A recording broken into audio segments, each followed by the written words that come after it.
Hi, in this video we're going to be looking at the track stacks in Logic versus the folder tracks in Cubase. Let's check them out. So Logic Pro has two types of track stacks, folder stacks and summing stacks. Let's have a look at the difference. So I've got these three synths selected. I'm going to go to the track menu and then select Create Track Stack. So the first one would be folder stacks. These are just organizational. It tells you what they do. It's a basic track stack that lets you mute, cell, and control volume from the main track. So we're going to create one, and you can see it's created this sub1 track stack. You can double click and you can name it synths, for example. And over here you can see you can turn them all up and down together. You can mute and solo, but that's more or less it. So let's just undo that and we're going to create a summing stack.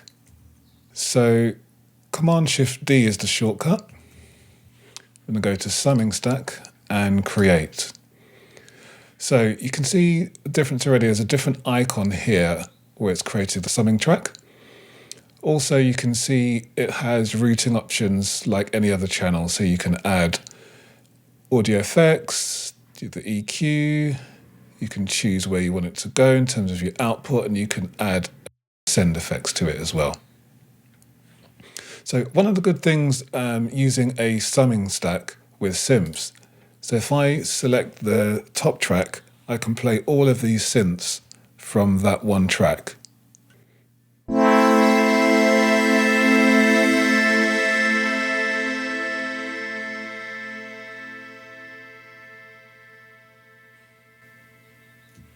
You can also select them individually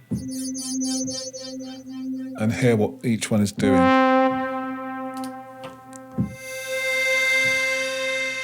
You can change the balance between them, you can pan them, and each track still has access to its own individual effects and audio effects plugins.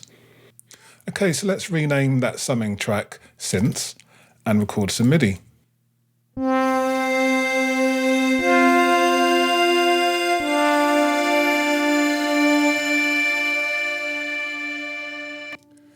So you can see there's one set of MIDI data which is going to trigger all of the individual tracks in the summing stack.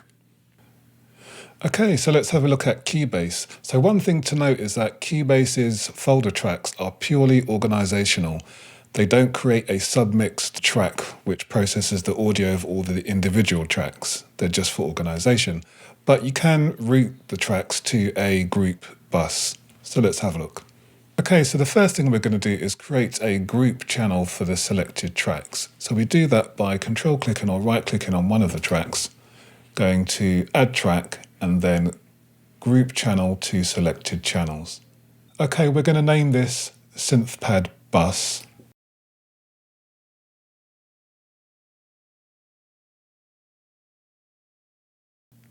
So now what I'm going to do, I'm going to select the first track, hold shift, select this new group channel. So they're all selected now and I'm going to add them all to one folder. So to do that, we're going to control click or right click on one of the tracks, then go move selected tracks to new folder. So if I close that folder, everything collapses with it. I'm going to name this folder synth pad group. It's going to put GRP for short. So if I click the record enable button on the folder track, it enables all the individual tracks. So that's obviously different than the way Logic does it. On Logic, the summing track is the actual track which is going to contain the MIDI. So if I press record now,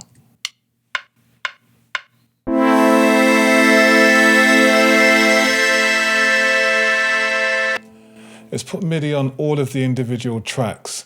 I prefer the way Logic does it in this case because it means that I'm only having to deal with one set of MIDI which appears on the summing track.